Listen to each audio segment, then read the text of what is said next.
You said that starving doesn't create art, that it creates many things, but mainly it creates time.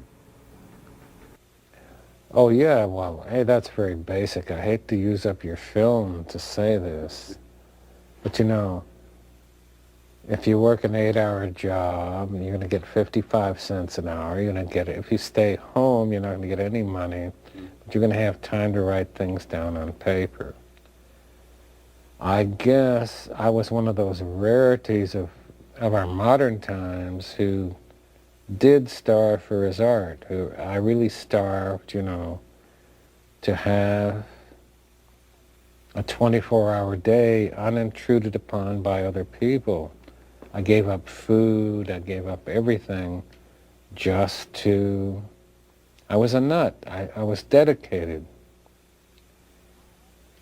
But you see, the problem is you can be a dedicated nut and not be able to do it. Dedication without talent is useless. Understand what I mean? Yeah. Dedication alone is not enough. You can starve and want to do it. Hey, you That's know, the worst thing. I know. And how many do that? They starve in the gutters and they don't make it. But you knew you had talent. They all think they have. How do you know that you're the one? You don't know. It's a shot in the dark. You take it, or you become a normal, civilized person from 8 to 5. Get married, have children, Christmas together. Here comes Grandma. Hi, Grandma, come on in. How are you? You know. Shit, I couldn't take that. I'd rather murder myself.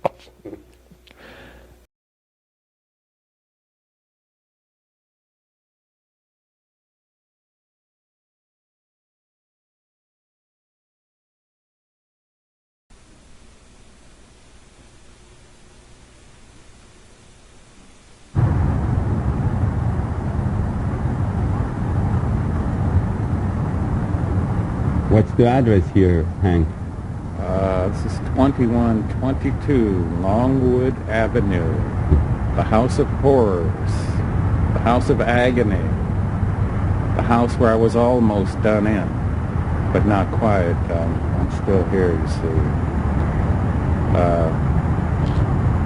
This is the lawn that I manicured. I had to mow it both ways. This way first, then this way. And I had to get all the hairs with the shear. If I missed one hair, I got a beating. One hair. Generally speaking, you're free till you're about 4 years old. And then 5 arrives. Then you go to grammar school, and then you start becoming demented and solved and orientated and shoved into areas. You lose what individualism you have. If you have enough, of course, you retain some of it. But most don't have enough, so you become watchers of game shows, you know, and things like that. And you work the 8-hour job with almost a feeling of goodness, like you're doing something. And you get married like marriage is a victory, and you have children like children is a victory. But most things most people do are a total grind. Marriage, birth, children. It's something they have to do because there's nothing else to do. There's no glory in it, there's no steam, there's no fire. It's very, very flat. And the earth is full of them. Well, this is a torture chamber. This is where I learned something. The old man had a razor strap. He used to hang here, and he'd just pick it off. Drop your pants and your shorts. I would stand about here, and he would begin. And And I don't know how many lashes he'd give me. They'd be hard. 8, 10, 12, 14.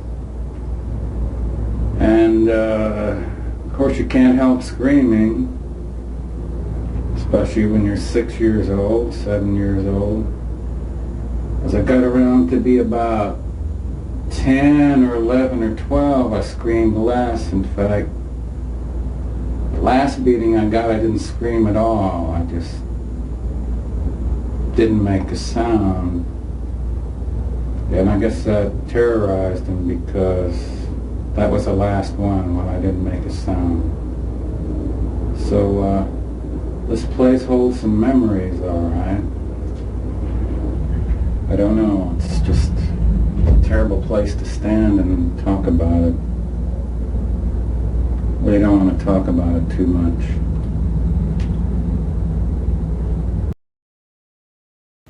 Nothing should ever be done that should be done.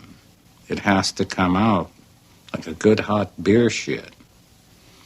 A good hot beer shit is glorious, man. You get up, you turn around, you look at it, and you're proud. The fumes, the stink of the turds, you look at them. You say, God, I did it, I'm good, you know.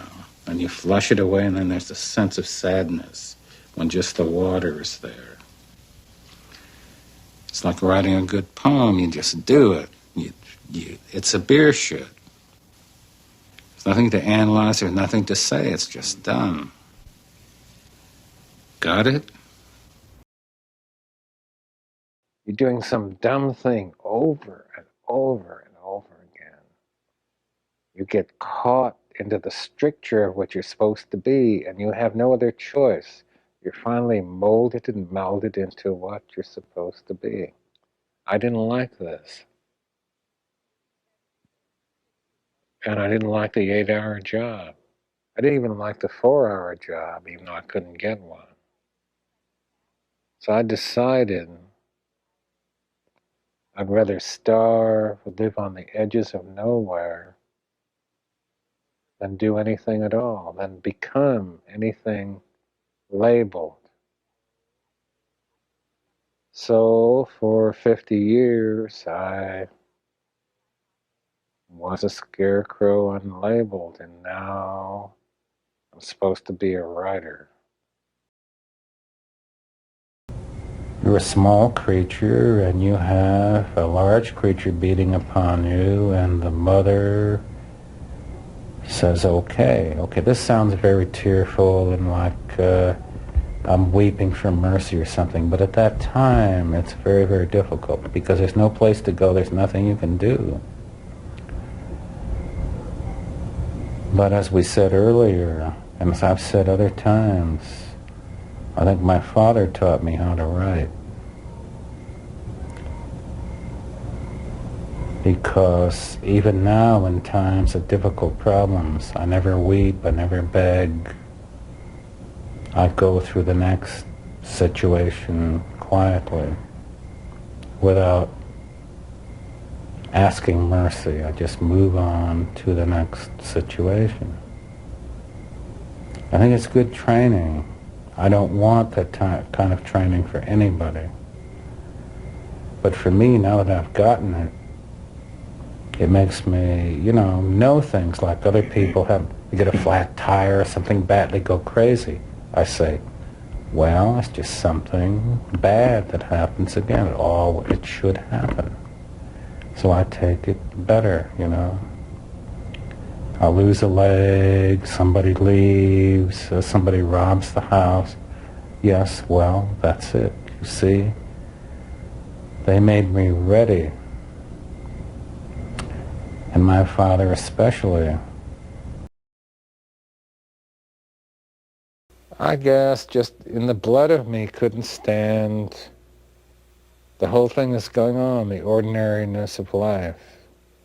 I couldn't stand family life. I couldn't stand job life. I couldn't stand anything I looked at. I just decided I either had to starve, make it, go mad, come through, or do something.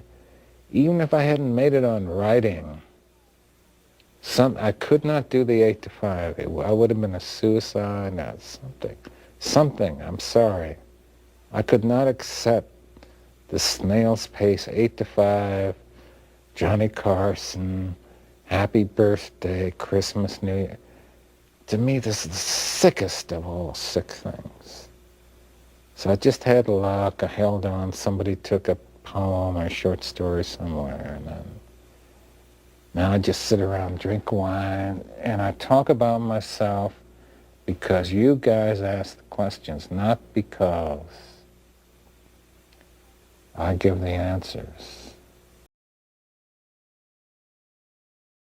There is a loneliness in this world so great that you can see it in the slow movement of the hands of a clock. People so tired, mutilated, either by love or no love. People are just not good to each other, one on one. The rich are not good to the rich. The poor are not good to the poor. We are afraid. Our educational system tells us that we can all be big-ass winners. It hasn't told us about the gutters, or the suicides, or the terror of one person aching in one place alone, untouched, unspoken to, watering a plant. People are not good to each other. People are not good to each other. People are not good to each other. I suppose they never will be. Too much, too little, too fat, too thin, or nobody. More haters than lovers. People are not good to each other. Perhaps if they were, our deaths would not be so sad.